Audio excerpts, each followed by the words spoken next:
ایک سوال میں آپ سے پوچھتا ہوں، آج رمضان میں یہ بہت ضروری ہے، کیونکہ رمضان ہونے کے بعد بھی سب کو پتا ہے کہ چاند دکھتے ہی اللہ شیطانوں کو قید کر لیتا ہے، یہ سب کو پتا ہے۔ حدیث پاک میں بھی سرکش جنات اور شیطان دونوں قید ہو جاتے ہیں، ان کو قید کر دیا جاتا ہے، جب تک چاند نہیں دکھے گا یہ نہیں آئیں گے۔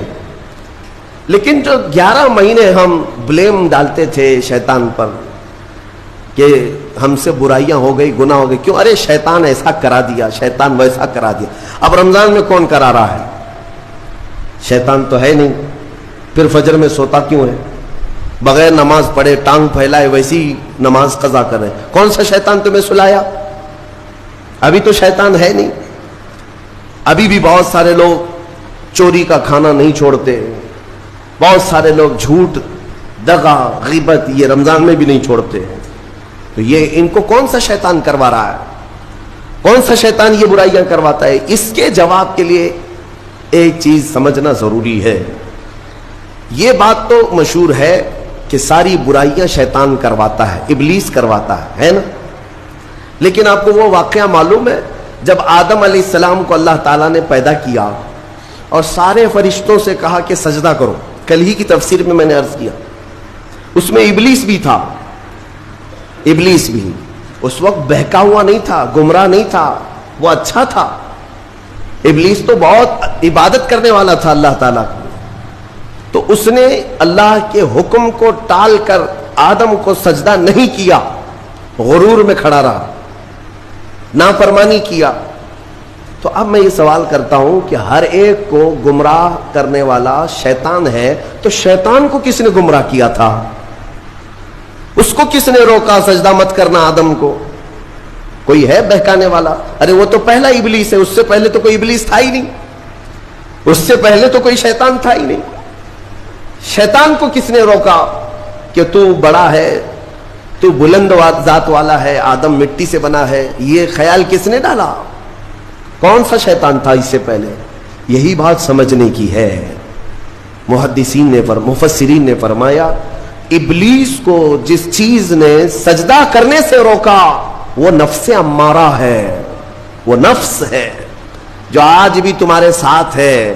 ہاں شیطان تو قید ہو جاتا ہے رمضان کے شروع ہوتے ہی، لیکن نفس تو ساتھ میں رہتا ہے۔ اب پتا چلا کہ رمضان میں جو کچھ بھی غلطیاں یا کوتاہیاں یا گناہ کچھ لوگوں سے سرزد ہوتے ہیں تو یہ نفس کے پجاری ہیں، نفس ان کے ساتھ ہے، یہ نفس کی غلامی میں آ گئے اور نفس کے شکار ہو گئے۔ اسی لیے قرآن میں اللہ تعالیٰ نے اپنے رسول سے بھی یہ فرمایا اَرَأَيْتَ مَنِ اتَّخَذَ إِلَٰهَهُ هَوَاهُ أَفَأَنْتَ تَكُونُ عَلَيْهِ وَكِيلًا؟ اے رسول کیا آپ نہیں دیکھتے کچھ لوگ ایسے ہیں جنہوں نے اپنے نفسانی خواہشات کو اپنا خدا بنا لیا ہے، اپنی خواہشات کو اپنا خدا بنا لیا ہے۔ اے رسول کیا آپ ایسوں کی سفارش کریں گے، ایسے لوگوں کی وکالت کریں گے؟ یعنی رب تبارک و تعالیٰ نے فرمایا کچھ لوگ وہ ہیں جو اپنی خواہشات کی پوجا میں ہیں۔ کیا مطلب خواہشات کی پوجا؟ کیا مطلب ہے اپنے خواہشات کے پیچھے چلنا؟ مطلب یہی ہے کہ جو دل میں آیا اس بندے نے یہ سوچ لیا اسے کرنا ہی ہے مجھے، یہ خواہشات کے پیچھے چل رہا ہے۔ ہاں تمہیں آرام کی فکر ہوئی، تم نے خدا کے فرمان کو ٹال دیا لیکن اپنی نفس کی سن لیا۔ اللہ تبارک و تعالیٰ کا حکم کچھ اور ہے لیکن تمہاری طبیعت کچھ اور چاہ رہی ہے۔ رب تبارک و تعالیٰ کا حکم تھا صبح صبح تمہیں اپنے گھر بلا رہا تھا لیکن تم نے اس کی نہیں سنی، اپنے من کی سنی، اپنے نفس کی۔ تو یہی تو ہوا نفس کی پوجا، یہی ہے نفس کی عبادت، نفس کی پرستش، جس کو قرآن میں کہا گیا ہے کہ کچھ لوگ ایسے ہیں جنہوں نے اپنی خواہشات کو خدا بنا لیا۔ یہ نفس امارہ جس کے بھی اوپر حاوی ہو جاتا ہے، اچھے اچھوں کو یہ ان کا تقوی بھسم کر دیتا ہے، ایمان سے بھی دور کر جاتا ہے۔ اس لیے میرے عزیزوں میں جو عرض کرنے جا رہا ہوں وہ یہ ہے کہ ہمارے لیے زندگی میں سب سے بڑا چیلنج اپنے نفس امارہ سے لڑنا۔ آپ کو پتا ہے رسول پاک صلی اللہ تعالیٰ علیہ وسلم ایک جہاد سے جب واپس مدینے تشریف لا رہے تھے، وہ جہاد بہت سخت تھا، صحابہ زخمی تھے، بہت گھماسان کی لڑائی ہوئی تھی، لیکن جب واپس مدینے آ رہے تھے تو میرے آقا نے ایک جملہ فرمایا تھا رجعنا من الجہاد الاصغر الى الجہاد الاکبر، اے میرے صحابہ ہم چھوٹے جہاد سے بڑے جہاد کی طرف جا رہے ہیں. صحابہ نے پوچھا اس سے بڑا جہاد اب کون سا ہے یا رسول اللہ؟ میرے آقا صلی اللہ علیہ وسلم فرماتے ہیں اے میرے صحابہ اپنے نفس سے لڑنا اب یہ بڑا جہاد ہے. نفس سے لڑنا بڑا جہاد ہے. میرے عزیزوں یہ خواہشات کو ہی ختم کرنا ہو, اس نفس کو اگر کنٹرول میں لانا ہو تو کیا کرو گے؟ نفس امارہ سب کے پاس ہے. قرآن میں مولا فرماتا ہے وما ابرئ نفسی ان النفس لامارۃ بالسوء الا ما رحم ربی. کوئی اپنے نفس سے بچ نہیں پائے گا سوائے وہ شخص جس پر میرا رب رحم فرمائے. اللہ کا رحم جس پر ہو گیا وہ اپنے نفس سے بچ جائے گا. میں آپ کو ایک دعا بتاتا ہوں. حضور پاک صلی اللہ علیہ وسلم اگر دعا کرتے تھے تو اس سے آپ کو اندازہ ہو جائے گا کہ یہ کتنی امپورٹنٹ چیز میں آپ کے سامنے کہہ جا رہا ہوں. کون سی؟ حضور جب دعا کرتے تھے تو یوں کہتے تھے اللہ کی بارگاہ میں اللہم لا تکلنی الی نفسی طرفۃ عین. اے اللہ تو مجھے میرے نفس کے حوالے ایک منٹ کے لیے بھی مت دینا, تو اپنی حفاظت میں رکھ.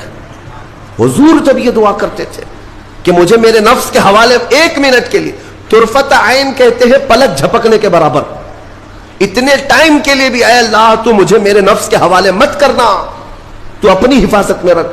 سید الانبیاء جب یہ دعا کرتے ہیں تو اندازہ کرو اے مومنو نفس کی تباہ کاریاں کیا کیا ہیں. یہ کتنوں کو ہلاک کر دیتا ہے, کتنوں کا عمل ضائع کرتا ہے, کتنوں کا ایمان ختم کرتا ہے. اب میں جو بات کہہ رہا ہوں وہ یہ توجہ سے سنو.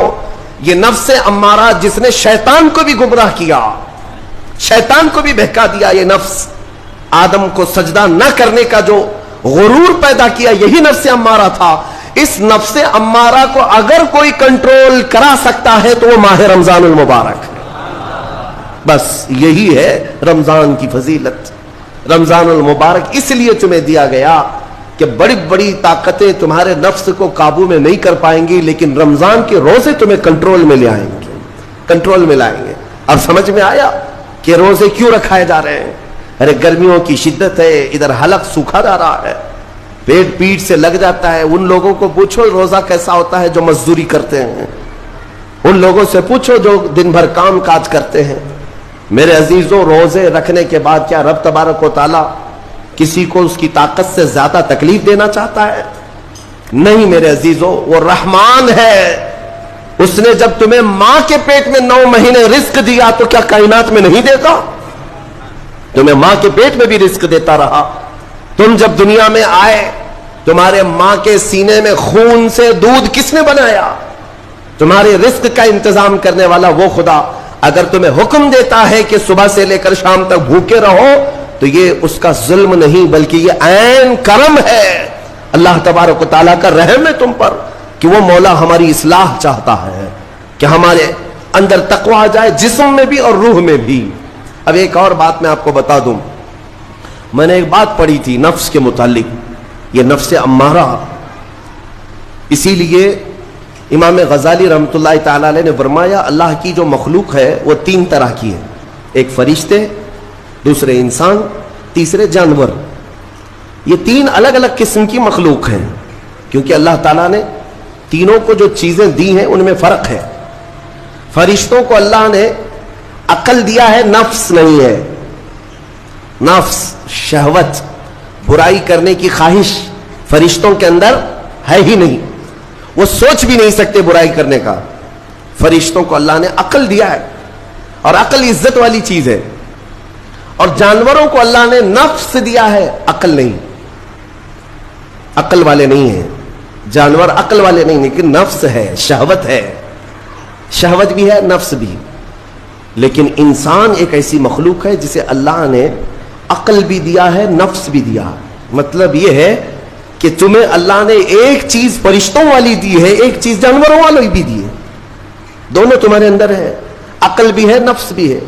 لیکن امام غزالی فرماتے ہیں توجہ, جو بندہ نفس ہونے کے باوجود گناہوں سے اپنے آپ کو بچا لیا وہ بندہ فرشتوں سے بھی افضل ہے. کیوں؟ فرشتے اس لیے بچے ہوئے ہیں کہ ان کے پاس نفس ہے ہی نہیں, اور تم بچ رہے ہو تو کمال کی بات ہے. نفس ہوتے ہوئے بھی گناہ سے بچ گیا تو اس انسان کا مقام فرشتوں سے بھی اعلیٰ ہے. لیکن ساتھ ہی امام غزالی یہ بھی فرماتے ہیں